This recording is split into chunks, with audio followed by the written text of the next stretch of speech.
colocar aqui a nossa aula para gravar, porque senão vocês sabem que eu esqueço.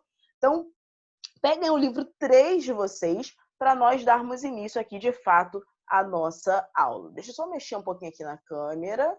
Pronto, agora acho que o ângulo está um pouco melhor. Eu sempre corto minha cabeça, né? Mas normal. Nada que vai atrapalhar, nada que vai nos atrapalhar. Deixa eu colocar aqui no chat para ver tudo direitinho. Pronto. Turma, vamos lá. Na semana passada, nós demos início aos nossos estudos no livro 3, né? Mas o assunto que nós começamos a estudar, na verdade, era uma continuidade do assunto do livro 2, que era sobre a região centro-oeste.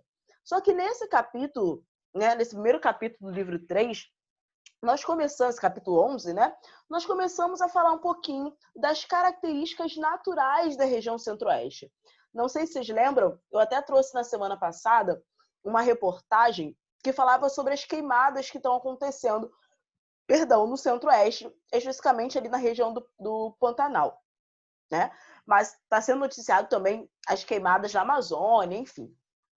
E aí nós falávamos sobre o relevo, falávamos sobre a hidrografia e lemos, na verdade, um texto que falava sobre a origem do nome Pantanal, né? Que fazia referência a um pântano. E aí o autor do texto falava que nem concordava muito pelo nome ser Pantanal, fazendo essa referência a uma área de pântano, porque pântano é uma área alagada em que nenhuma vegetação consegue desenvolver. O que não é o caso do Pantanal, muito pelo contrário. O fato de, durante o inverno, não ter tantas chuvas na área ali do Pantanal, do centro-oeste, em grande medida, é fundamental para que haja um desenvolvimento, né? Ou melhor, esse período que alaga, né, do Pantanal, que é o período do verão e não do inverno, é um período fundamental para que haja a recomposição dos nutrientes necessários para o desenvolvimento da vegetação e também para a sobrevivência dos animais. E aí eu lembro que eu deixei para casa duas questõezinhas só, nada demais, duas questõezinhas ali da página 7, referente a referente a esse texto que nós lemos sobre Pantanal, que é o texto da página 7. Então eu deixei essas duas questõezinhas tranquilas para vocês fazerem em casa, né? E aí eu pergunto, todos fizeram? Ai, meu Deus, vai, fala aí, todos fizeram? Ou alguém esqueceu? Hannah, eu não lembrava. Eu esqueci, não acredito. Ai, ai, ai, hein? E eu falou, eu não fiz. Ah, eu vou pegar, vou puxar a orelha de vocês virtualmente, hein? Não esqueçam, não esqueçam. Essas questõezinhas, turma, nós vamos responder juntos, tá bom? Vamos lá. Então, coloquem na página 7 do livro de vocês. Não vou ler o texto, porque lembram, né? Nós lemos na semana passada. E a primeira questão diz assim, olha, explique a importância das enchentes para a região do Pantanal. Alguém que tenha feito, gostaria de responder? Ou de repente você nem fez, mas se você fala, Hannah, eu sei a resposta, eu gostaria de responder. Então fica à vontade. Alguém? Sim, eu acabei, na minha explicação aqui, antes de ler a questão, eu acabei dando a resposta já. Quem prestou atenção aí, que eu falei, não pode ser considerado um pântano, porque o fato, né, no período do verão, ter chuvas no Pantanal é bom, porque permite o desenvolvimento, né, da vegetação e a sobrevivência dos animais. Ninguém respondeu? Ai, meu Deus! Eu vou ler a minha resposta, tá? Tá assim. As cheias está se referindo. Perfeito, o Rian disse aqui, olha, por conta das enchentes, que ajuda na criação de biodiversidade. Perfeito, Rian. É basicamente essa resposta da questão 1 da página 7. Porque quando ele pergunta aqui qual a importância das enchentes, é porque quando nós falamos em enchentes em áreas urbanas, por exemplo, quando acontece enchente, sei lá, na Praça da Bandeira, que é uma área aqui do Rio de Janeiro que sempre alaga. Página 7, Arthur. Normalmente a gente sempre imagina problemas, né? Falou enchente, vai ter carros que vão ficar debaixo da água, vai ter problema de trânsito, infelizmente pode acontecer de pessoas perderem suas casas. Nós sempre pensamos no lado negativo das enchentes, né? Mas aqui no caso do Pantanal, as enchentes, como bem o Rian disse, elas são fundamentais para a criação da biodiversidade, porque a água da chuva ela acaba contribuindo para espalhar por toda a área do Pantanal os nutrientes necessários para que a vegetação venha se desenvolver e também permite, já que a vegetação vai se desenvolver, acaba fornecendo também alimentos para os animais, né? Porque a vegetação ela vai depois se desenvolvendo, se desenvolvendo, se desenvolvendo, vai ter frutos. Então, isso é fundamental para a sobrevivência de aves, por exemplo, de animais terrestres, enfim. Então, olha, a minha resposta eu coloquei assim: as cheias renovam a vida, possibilitando o desenvolvimento de diversas espécies vegetais e animais. Sem as enchentes, a região seria um grande deserto. Então, basicamente, é o que Rian disse e é o que eu colocaria de resposta, que as enchentes elas contribuem para o aumento da biodiversidade, tanto, né, de animais quanto vegetação. Perfeita questão 1. Tranquilo, turma? Qualquer dúvida, vocês Sim. me falem, tá? Na questão 2, diz assim: porque, segundo pesquisadores, é um equívoco, ou seja, é um erro, o nome Pantanal para essa região. Qual seria a melhor forma de dominá-la? Como eu sempre falo para vocês, nós sempre, quando vamos fazer uma questão, nós temos que prestar atenção no verbo que ele utiliza, tá? Para pedir o que ele quer de você e prestar atenção em quantas perguntas ele está fazendo, né? Porque é muito comum, assim, quando eu pego algum trabalho para corrigir do livro, ou quando eu pego a prova, o aluno, eu sei que o aluno sabe, mas ele, às vezes, por uma falta de atenção, ele acaba respondendo uma pergunta só. Ou ele fala algo que tem a ver com a questão, mas não é resposta diretamente. Então, nós precisamos ter atenção, né? Então, ele pergunta primeiro, por que é um equívoco chamar aquela região de Pantanal? É a primeira pergunta. A segunda pergunta é, qual seria a melhor forma de denominá-la? Ou seja, como que ela poderia ser chamada com o nome mais adequado? Então, vamos por parte. O nome Pantanal é equívoco, justamente como eu disse para vocês, porque a origem dessa palavra tem a ver com pântano. Pântano, que é uma área alagadiça onde não tem desenvolvimento de biodiversidade, né? Então, é tudo o contrário do que nós falamos lá na questão 1, né? Ó, o Rian disse aqui, olha, porque Pantanal vem do nome pântano, e no pântano a biodiversidade é praticamente inexistente. Porém, no Pantanal se vê uma grande diversidade de espécies. Perfeito, Rian, é exatamente isso, tá? Primeira parte da questão 2 é isso que o Rian disse e que eu acabei de comentar também, tá? A segunda parte, quando ele fala qual seria a melhor forma de denominá-la? Bom, como o próprio texto diz, a melhor forma de nós denominarmos essa região é de planície inundável. Perfeito, o Pedro também respondeu aqui no chat. Planície inundável, tá? Porque não dá essa ideia pejorativa, né, negativa de uma área que alaga e isso seria ruim, porque não é, tá bom? Então, planície inundável é a segunda parte da resposta da questão 2. De repente você fala, Hanna, eu não peguei a resposta da 2. Rian respondeu a primeira parte da questão 2 e o Pedro respondeu a segunda pergunta ali da questão 2, tá? Então, dá uma olhadinha aqui, dá uma colinha assim, dá uma olhada e anota aí no seu livro, tá bom? Para que nós possamos avançar. Vou dar aí um minutinho para vocês acabarem de colocar a resposta no livro, para que nós possamos avançar aqui para a página seguinte, página 8, iniciando aí de fato a nossa aula de hoje. Tranquilas questões, né? Então vamos lá, turma. Acredito que todos já tenham anotado aí, né? Sua resposta. Sim. Então tá, então vamos lá. Já que esse capítulo 11 fala sobre os aspectos naturais da região centro-oeste, não tem como nós deixarmos de falar sobre clima e vegetação. E reparem, né? Sempre quando a gente estuda clima, nós estamos aí já na terceira região que nós estamos estudando. Nós estudamos região Nordeste, estudamos região Sudeste, agora estamos no Centro-Oeste. Estamos fazendo aí um turismo, né? Um passeio pelo Brasil. E nas outras regiões que nós estudamos, e também aqui quando nós vamos estudar agora Centro-Oeste, quando nós falamos sobre o clima dessas regiões, inevitavelmente, né? Logo na sequência, nós falamos sobre vegetação. Porque desde lá do ano passado, vocês sabem que a vegetação ela precisa de uma série de condições necessárias para que ela venha se desenvolver. Uma dessas condições é o clima. Eu sempre falava com vocês ano passado, turma, pensa aí numa área, perdão, lá nos polos, né? Por exemplo, Polo Norte. Você consegue, se alguém fala para você, imagina aí o Polo Norte. Você consegue imaginar a vegetação?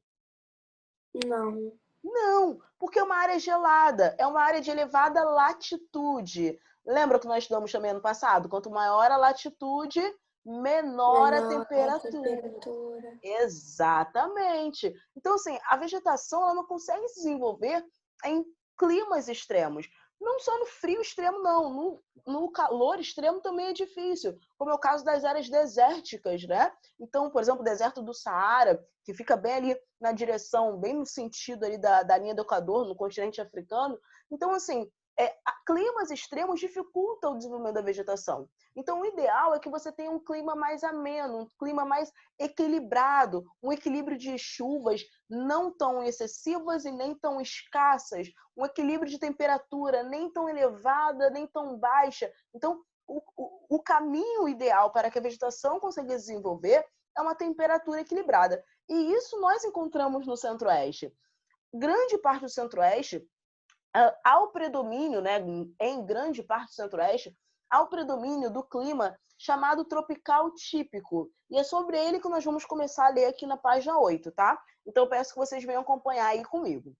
Diz assim, olha, eu estou na página 8, lendo essa parte aqui de clima e vegetação. No Centro-Oeste, predomina o clima tropical semi-úmido, que também pode ser chamado de tropical típico. Com pequena variação de temperatura, baixa amplitude térmica. Acredito que vocês lembrem o que é baixa amplitude térmica, mas não tem problema, eu vou relembrar aqui para caso alguém não saiba ou tenha esquecido. Amplitude térmica, turma, é a diferença entre a maior e a menor temperatura de uma área em um determinado dia, tá? Então vamos imaginar aqui, deixa eu ver aqui no meu celular que temperatura está marcando aqui agora, nesse momento. Estou marcando 22 graus, pelo menos aqui onde eu moro, no bairro, está marcando 22 graus. Aqui, 22 graus. Mas vamos imaginar que durante a madrugada vai chegar a fazer... Madrugada não, mas por volta de 11 horas vai chegar a fazer, sei lá, 19 graus, né? A temperatura parece que hoje vai cair um pouco, então 19 graus. O que é amplitude térmica? Eu pego 22 graus, que vai ser a maior temperatura do dia, e desses 22 graus eu tiro 19 graus, que é a temperatura mínima. O resultado dessa conta, né, 22 menos 19, que no caso vai ser 3 graus, vai ser a minha amplitude térmica.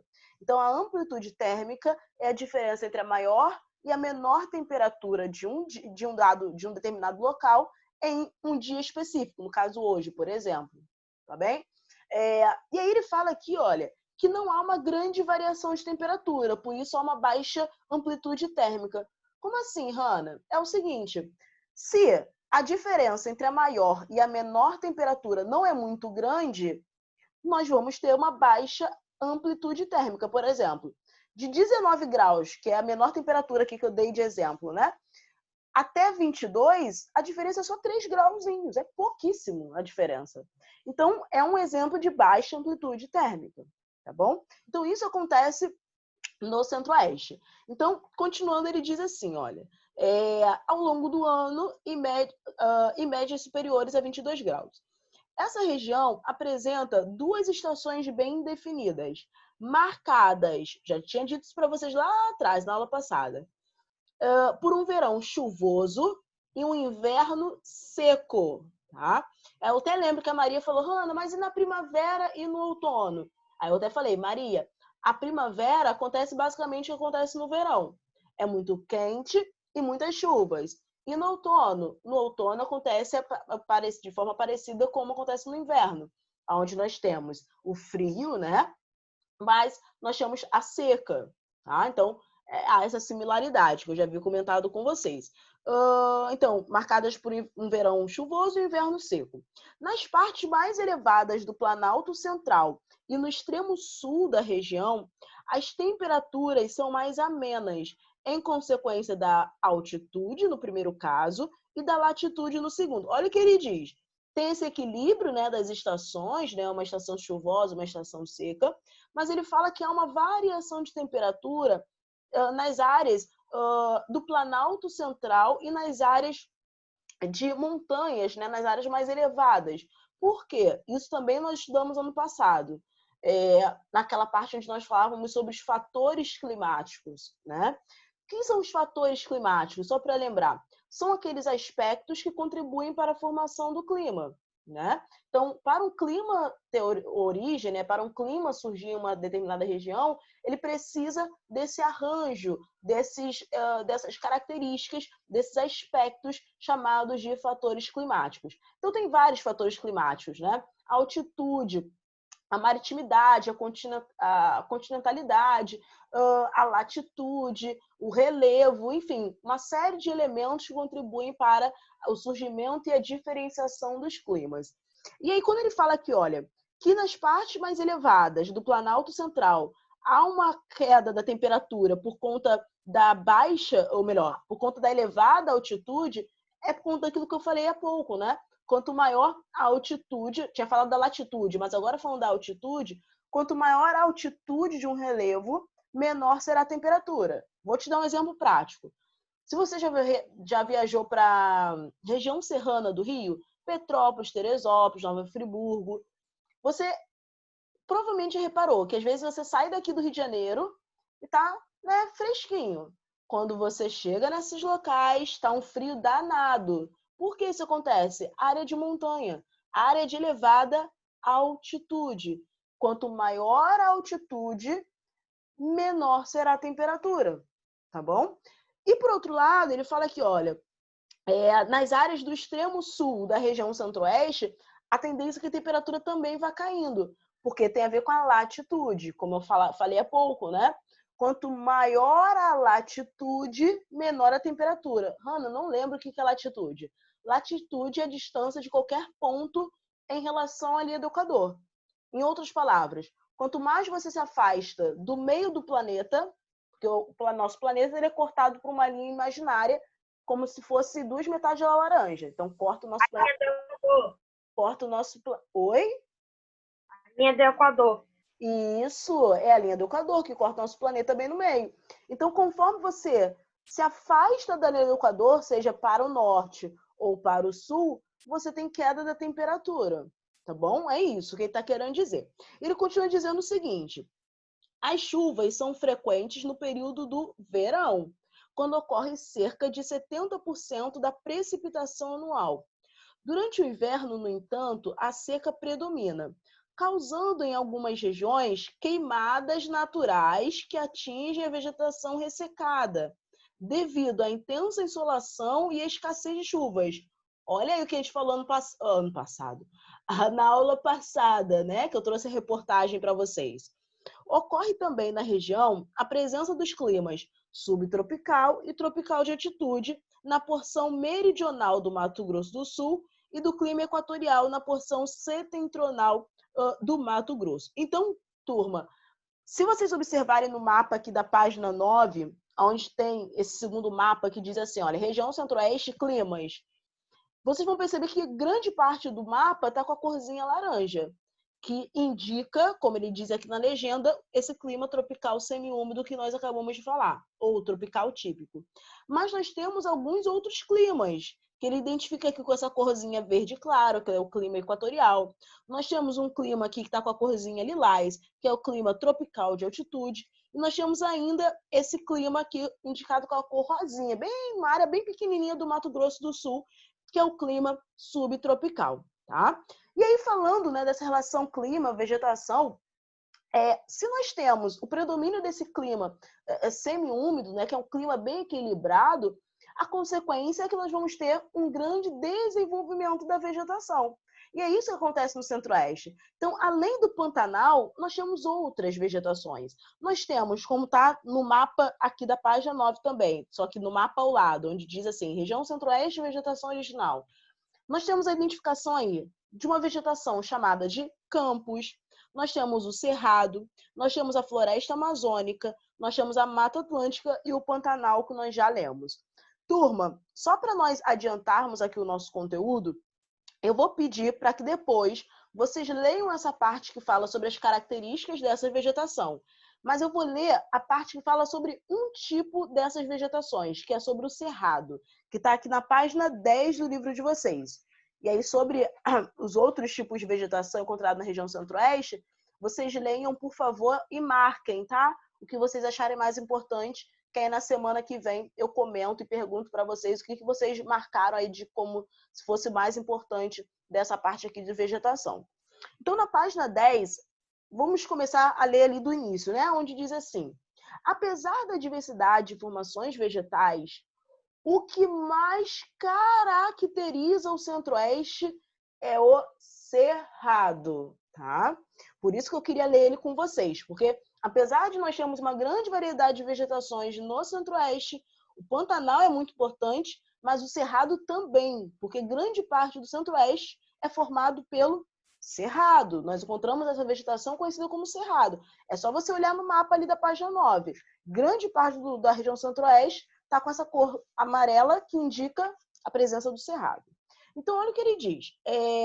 O cerrado, né? Apesar da diversidade de formações vegetais, o que mais caracteriza o Centro-Oeste é o cerrado, que cobre extensa, eu falo grande, extensas superfícies da região. Seus solos geralmente... Sublinha isso aí. Pelo amor de Deus, sublinha isso aí, ó. Seus solos geralmente ácidos e pobres em nutrientes. Turma, olha, eu já vi muita questão que falava sobre o Centro-Oeste, trazendo esse assunto dos solos. Porque olha a sacada.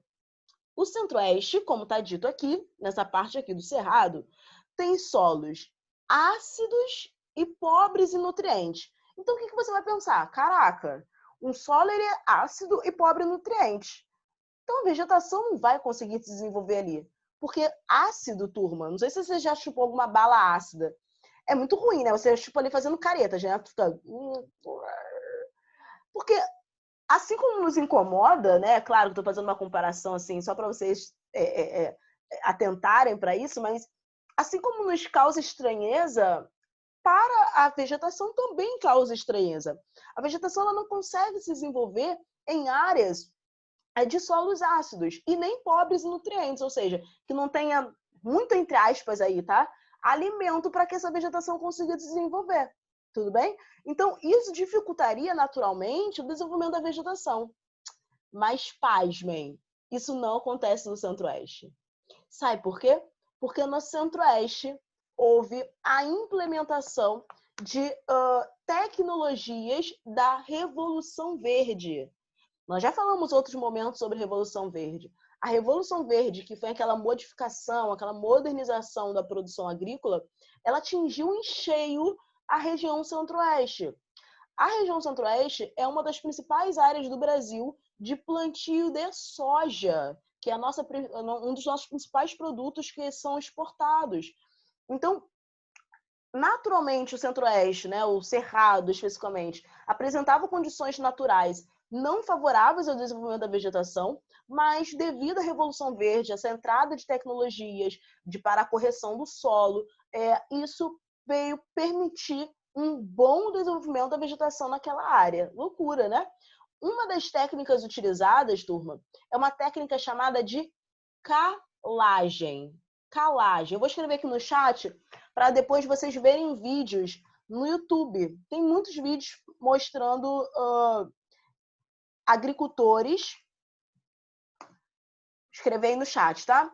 Tem muitos vídeos no YouTube que mostram agricultores usando essa técnica de calagem para diminuir essa acidez do solo e contribuir para um desenvolvimento ali da vegetação no cerrado. O que é o processo da calagem? Calagem é o processo de jogar um pozinho branco no solo. É um pó chamado de cal. Esse pó, ele diminui a acidez.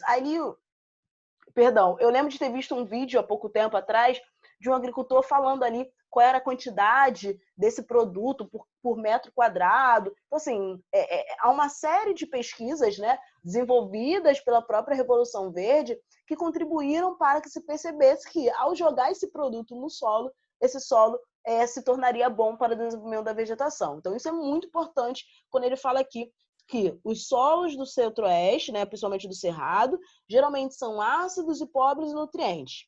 E o clima da região favorece a composição de uma vegetação com diversos recursos adaptativos, constituída de arbustos pequenos e de médio porte, com galhos e troncos retorcidos e de casca grossa.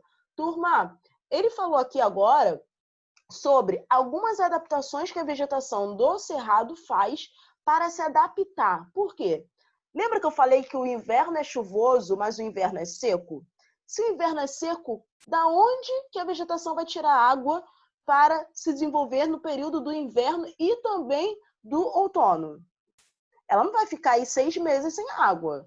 Então, qual é a saída aí que a vegetação, que a natureza encontrou? Foi ter essas adaptações para que no período do inverno perdesse pouquíssima água. Então, elas armazenam muita água. Então, um exemplo de adaptações é ter a casca grossa, porque vocês devem ter visto isso com o Rony, né, em ciências. A vegetação, ela realiza a fotossíntese. Então, ela perde a umidade, né? Existe o processo ali de evapotranspiração, que é realizada pela casca, que é realizada pelas folhas. Então, quanto mais grossa for a casca da árvore, menor vai ser a liberação de vapor de água na atmosfera. Tudo bem? Então, isso permite que essa vegetação retenha água e consiga sobreviver nesses períodos de seca. Tudo bem? Aí fala aqui também, vegetação de médio porte. Então, a vegetação fala, opa, não vou crescer muito não, porque tem pouca água. Se eu crescer muito, eu vou precisar de muita água para sobreviver. Então, tem essas adaptações, tá bom? Ele fala aqui também dos galhos e troncos retorcidos, enfim, adaptações para não perder água nesse período do inverno. Para sobreviver aos períodos de estiagem, por exemplo, muitas plantas apresentam folhas pequenas e duras, caducas e com pelos, bem como raízes profundas capazes de alcançar o lençol freático. A presença de águas subterrâneas, só é possível porque as rochas sedimentares que sustentam o relevo do cerrado possuem alta capacidade de retenção de água. Essas características ajudam na manutenção do volume dos rios. Nos locais de maior umidade ou de melhores solos, a vegetação alcança um porte mais expressivo, caracterizando os cerradões. Então, o cerradão é aquelas áreas do cerrado onde tem mais presença de água, onde tem melhores solos, aí a vegetação consegue se desenvolver um pouquinho melhor. Tranquilo, turma? Então, essa parte aqui do cerrado, do Pantanal, não que as outras partes sobre vegetação não sejam importantes, mas a parte do cerrado e do Pantanal são fundamentais, tá? Avançando um pouco aí, turma, na página 10 ainda, vem falando sobre a ocupação do Centro-Oeste. Só em resumo da história, tá? O que está dito aqui nessa página 10 e na página 11, depois vocês podem ler com mais calma, mas o resumo da história é: o Centro-Oeste, como está dito aqui, teve uma ocupação tardia. Por que uma ocupação tardia? Nós já estudamos em geografia, e vocês também provavelmente já viram em história, que a ocupação do nosso território brasileiro ela aconteceu a partir do litoral. Então, as áreas mais anterior, como é o caso do Centro-Oeste, ficaram abandonadas, deixadas de lado.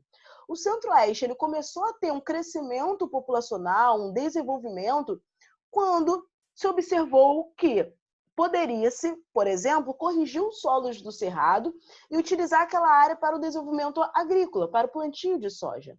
Tudo bem? Então, só a partir aproximadamente de 1960, 1970, que essa área começa a ganhar destaque, a ter crescimento populacional, crescimento econômico, crescimento de áreas de produção agrícola e por aí vai, tá? Então, aqui, tanto nessa página 10 quanto na página 11, vem falando sobre isso. Olha só, na página 11, no terceiro parágrafo, diz assim, olha, o solo do cerrado, ácido e naturalmente pobre para a agricultura, foi artificialmente corrigido, tornando-se adequado, sobretudo, ao cultivo de grãos, como soja, milho e trigo. Já as áreas naturalmente férteis, onde predomina o solo de terra roxa, foram aproveitadas para o cultivo do café, arroz e algodão, entre outros produtos. Extensas áreas de terra são também utilizadas para a criação de gado, que é feito de forma predominantemente extensiva.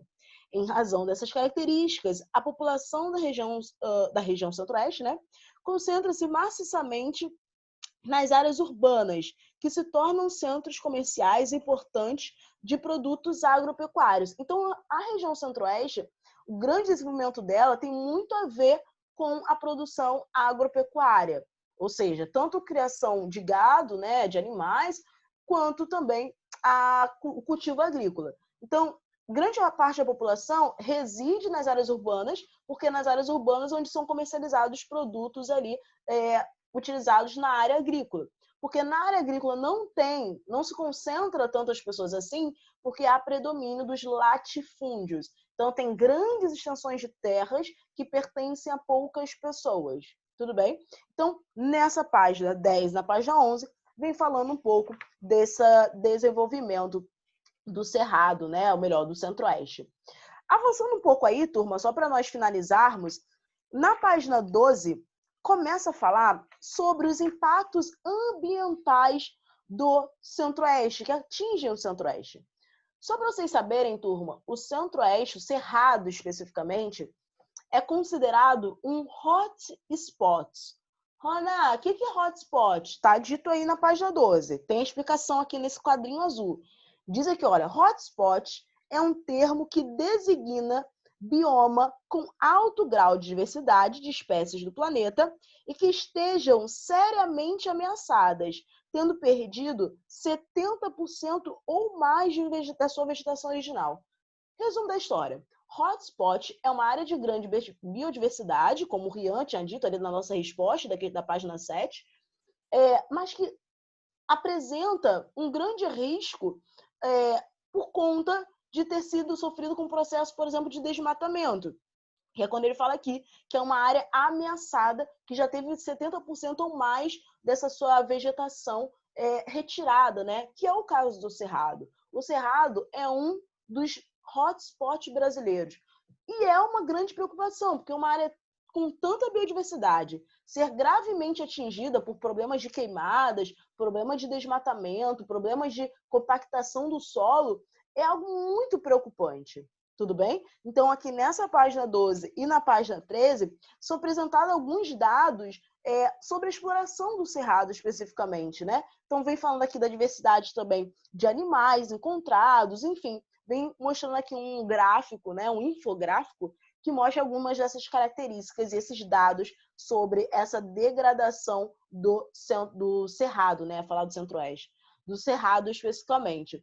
Então, vem falando aqui sobre isso. Olha só, eu tô lendo aqui, fala assim, olha, no finalzinho dessa página 12, diz que soma-se esse quadro preocupante o fato de apenas 10% do Cerrado ser composto por áreas de proteção ambiental, ou seja, apenas 10% de toda a área do Cerrado é protegida por lei ambientalmente, tá? Então, existe uma lei de proteção ambiental que fala, olha, esses 10% nós não podemos tocar, nós não podemos explorar. Apenas 10%. Os outros 90% estão sendo devastados, tá? E finalizando, turma, estamos chegando aí no nosso final do nosso livro. Não, do nosso capítulo 11, na verdade. Na página 17, vem falando sobre as tecnologias e os povos do Cerrado, né? Na região centro-oeste, há um grande predomínio de indígenas, tudo bem? Eu sempre falo isso aqui quando eu falo de indígenas. Na verdade, indígenas são vários grupos de índios, né? Vários grupos indígenas, mas que têm características culturais mesmo diferentes uns dos outros. E no Cerrado, né, no Centro-Oeste, de forma geral, há um predomínio desses povos indígenas. Então, na aula que vem, eu posso comentar um pouco mais com vocês sobre esses povos indígenas, só para não ter que explicar aqui correndo, tá bom? Turma, por favor, escreva o nome de vocês no chat, tá bom?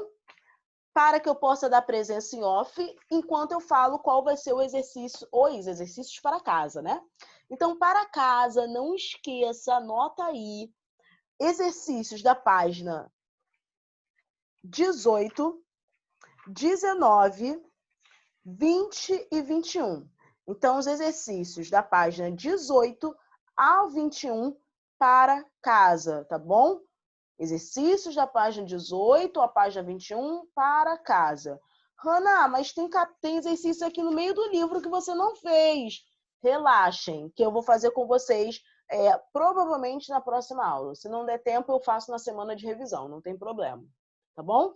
Então, para casa, mais uma vez, da página 18 até a página 21. Não esqueçam, tá? Coloca aí num post-it, né? Naquele adesivinho, anota, cola aí no computador, cola na parede do quarto, cola no armário, para não esquecer. Combinado?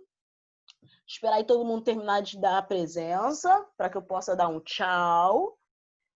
Acho que foi, né? Todo mundo já escreveu aqui. Show! Turma, um beijo para vocês. Boas aulas. Boas aulas aí ao longo da semana. Ah, boa PR, tá? Sexta-feira teremos PR de Geografia. Não lembro. Acho que na turma de vocês tem gente que vai fazer PR. Eu não... estudem o livro 2, né? Porque só vai ser ele, tá? O livro 2 é o conteúdo da PR. Tudo bem? Então, os 5 capítulos do livro 2 é o nosso conteúdo da PR, sexta-feira. Não lembro o horário, acho que é de 2 às 4 também. Sexta-feira, tá bom?